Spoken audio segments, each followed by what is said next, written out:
So a lot of this is having someone else reframe the past for you. Mm-hmm. And we can't do this ourselves. So I had a similar experience with someone where I was talking about how my mother, I felt very guilty. My mother was single mother. Her husband left. We didn't have any money. And I felt very guilty. And someone said to me, she was the parent and you were the child. Yeah. And it was not your obligation to rescue her. Yeah. And that was an earth-shattering statement for me, because I was operating on that basis that it's now my obligation to save her, rescue her, make her happy. Yeah. And that reframed the relationship that I was the child and I didn't have that obligation. And that was incredibly freeing for me. To just have it be able to see things differently. We're very in the woods with it. And then, when I had children, my mother would get quite angry with me quite regularly about all the things that I did wrong. And when I became a parent, I very much wanted to parent differently. And that's very common. You always say that about when you ask clients about, how when they'll say their childhood was absolutely great. And then you'll say, how, is there anything you want to do different in your parenting? And it's like, yeah, everything. Yeah. I noticed myself kind of losing my temper a lot with my son when he was little. And I kind of saw myself and went, oh, this isn't, I don't want to do this. Yeah. And, so I got some help and I did some work on that, because that's not how I wanted to parent. Because that's the other thing is you will parent how you were parented. And, if you don't make changes, unless you consciously change it. Yeah. And, I think that's one of the great things about the last 30 years is that people are beginning to challenge the way they were parented, rather than just saying, well, that's the way my parents were, blah, blah, blah, and which brings up something else about childhood issues is that, a lot of people will get quite defensive about their parents because they're frightened of, am I allowed to criticize my parents? Am I allowed to? And this isn't a sort of a blame game. This isn't about blaming your parents for everything that went wrong, but it is about looking at what happened, looking at what was said, and making sure that you have not developed a sort of limiting belief about that. And I think, I know that, it's you just said, it's a simple question. How would you like to parent differently? And just from that answer, you will get so much information about how that person was treated as a child. Oh, well, I'll give them much more attention. I'll hug them. I'll kiss them. I'll tell them that I love them. And you're thinking, whoa, okay, what? None of that happened to you? And no, obviously not, because that this is what they want to do differently. And so, there's so much. It's like a gold mine down there, and there's so many nuggets of wonderful information if you're prepared to go digging for it and prepared to look at it and get your hands dirty and go through all the difficult stuff. You will come out with some absolute nuggets of gold that will sustain you through, and they will change the way you view yourself, the world, and how you operate in it, without doubt. And I can certainly, in my case, pinpoint 4 or 5 gold nuggets that came out of my process of doing this in the sort of first year of my recovery that have changed my life, have changed my ability to grow, my belief systems about myself. All that came from being helped and guided through my early childhood, learning to overcome the difficulties of it and learning how to adapt as a result of that knowledge. Yeah. And for me, because oh my God, did it show up in my romantic relationships? I used to operate on, I was just thinking about this, like we all sort of as teenagers, there's a biological imperative, but also our whole culture tells us we all want a romantic partner, right? We all, I mean, your 20s is all about your romantic partners. And that just, it never, our romantic life is such a source of anguish and pain and joy and energy. Like, oh, if I look back and I think of the energy and time I have wasted on freaking idiots, Yep. I could have written 10 books. Yep. And I was under the belief that I just had to find the right person. And that's not true. What is true is I had to understand myself and what happened to me so I could become the kind of person I wanted to attract. And my pattern was abandonment.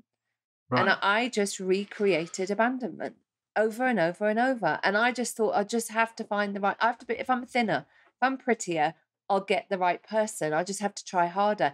It's none of that. And I see people do that for decades. I see people on that hamster wheel for decades.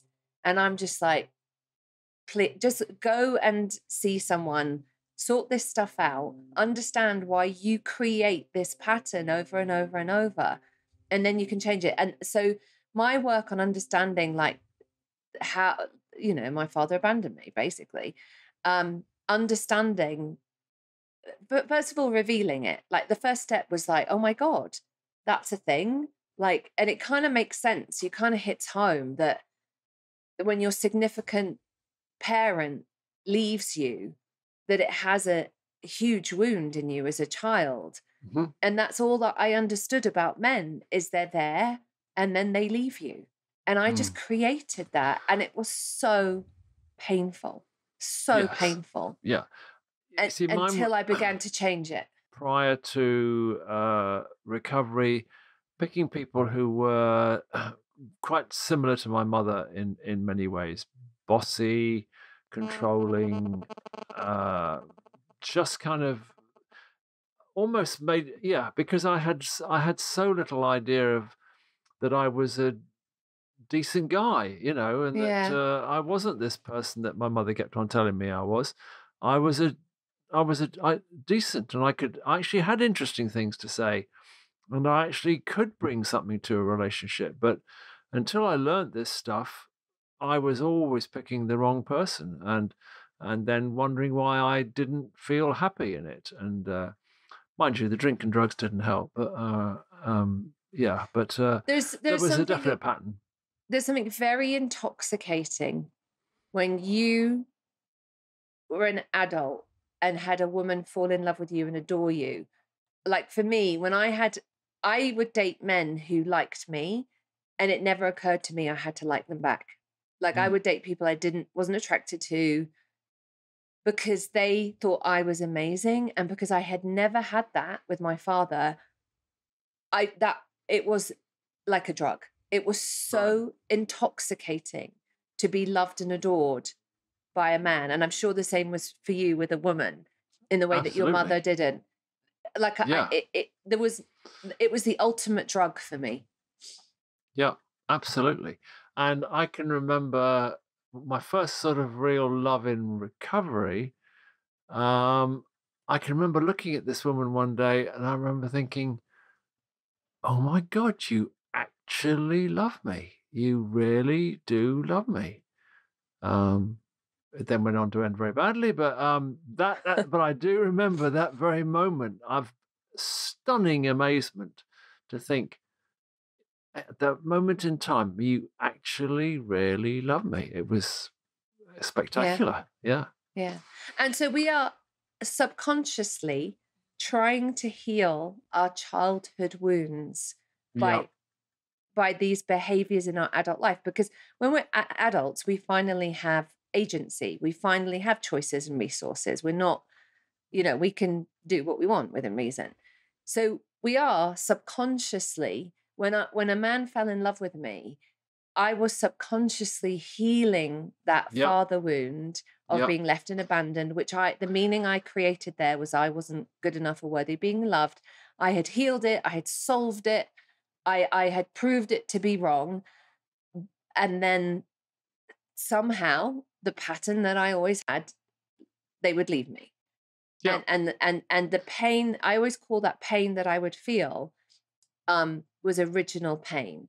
So maybe 20-30% of the pain was to do with the current relationship, which was typically usually fairly brief. And 70-80% was just re-experiencing the original childhood pain, which is why it felt so devastating. And I see this in so many people. I see this pattern.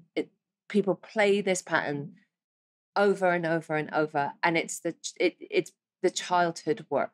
Absolutely. And I mean, a classic example of that is, say, a woman brought up by an alcoholic father, had tried to try and get him to stop, unsuccessfully when she was young, ends up, lo and behold, with an alcoholic partner who Yeah. she is trying to rescue in place of trying to rescue her father. Yeah. And I mean, I know that obviously works with both genders in different directions, but I've seen that a lot of people ending up with people just like their fathers, and they're trying to rescue them and get them better, and through, in their minds, repairing that person, they somehow repair the past relationship with their father. And it's, you can waste a lot of time doing that, and lose out on a lot of the joy of a relationship, because you set yourself up in a dynamic that is got nothing to do with it. It's got to do with you trying to repair your past rather than enjoy the present, and it can be very damaging. Yeah. And there's still, I still discover stuff that, and now I'm on this journey and I have the awareness. It's like, even that stuff is revealed to me and it's like, oh gosh, yeah. Yeah, And I can, once it's seen, I don't know, once it's gone from the subconscious to the conscious, it's very different. It's like, when I catch myself in that behavior or saying something, I don't know. I can pick it out more. I can change it. It just becomes easier. yeah. It's I was at so when I was home, I was on Lorraine Kelly. Did you watch it, by the way? I didn't, I'm afraid, but I saw the bits and pieces. Actually, I saw one of them. It wasn't Lorraine Kelly. I was on There with was. Carol Vorderman because Lorraine had Oh, COVID. that's who I saw. I saw Yeah, that yeah, one. yeah. I Yeah, was on with Carol. Anyway, yeah, so when we were there, I was chatting to a couple of the producers, and somehow we were talking about Katie Price because she goes on that show quite a yeah, lot. yeah, And Katie Price, for American viewers, is I guess she's a model and TV personality. She's been around in England for 20 years or so. And I kind of have quite a soft spot for her because she's always in the paper. She's had lots and lots of marriages and relationships and children, and it, she's just always in the press for this, yeah, that, and the other. And now it's sort of quite a lot of plastic surgery. And for me, when I look at her, she's just a walking childhood wound. yeah, And I was saying to the producer, like, she needs to be in therapy. She needs to. She's the one of the best examples of someone who's really trying to fix their insides yeah, by changing all their outsides. yeah, And that's I just see that, and it kind of, I always feel a bit for people, and I see that a lot with people. We're trying to fix our outsides by fixing our insides. yeah. You see it all the time with the way people dress and acquire things, and I don't know. There's just, I mean, I have been given an example recently of impatience because impatience has been something I've had all my life. Oh yeah. And yeah, I had a bad example this week, but I uh, I was like that because if it didn't happen straight away, it wasn't going to happen. Huh. Um, and so nothing was ever sort of planned or said in advance. It was like if it didn't happen then, it wasn't going to happen. Yeah. So I can see how that has kind of really developed. You tell me that you're going to do. If you don't do it right now, I've got Yeah. no trust at all that it's going to happen. Yeah. So let's make it happen right now, and that way I'll be sure that it's going to happen. The- And I'm still working on that one. that's really funny because you are. That's definitely. No, no, And I without doubt. remember being in focus, and you would tell these hysterical stories about being in line, and in front of you would be a senior citizen who would take forever to count out their money, and you would be having an epileptic fit behind Yep, them because you'd be so yep. impatient. You know, the other way that childhood, you can always see someone's childhood is in their relationship with food. How people eat is from childhood. So I have a friend who had grew up very, very, very, very poor, and there wasn't enough food often. And she will come when she visits you, she'll just in the kitchen start sort of having a look in the cupboards. She just will sort of flip open the cupboard and just have a little. If you open the fridge, she's having a look, and she doesn't realize she's doing it. She just wants to check that there's enough food in the fridge, there's enough food in the cupboards. Um, like I never grew up having that family meal around, around the dinner table, Sure. and I do that for my kids. But both my husband and I didn't grow up with that. He grew up with TV dinners. I grew up the same thing, Hmm. eating in front of the TV. And we very consciously do that for our kids, sit around the table, but also our whole kind of, we can be a little chaotic with that. My husband, who's a proper grown up, he makes these ridiculous desserts, and now my boys do it. So it's like his desserts are like, I don't know. It's just ridiculous. They're what children make, like Yeah, yeah, M&Ms in there and cream and chocolate sauce and all that kind of yeah, stuff. And all of that's from childhood. And I've always found that interesting. You can look at how someone's relationship is with food often comes from their childhood and yeah. how they ate and all of that kind of stuff as well.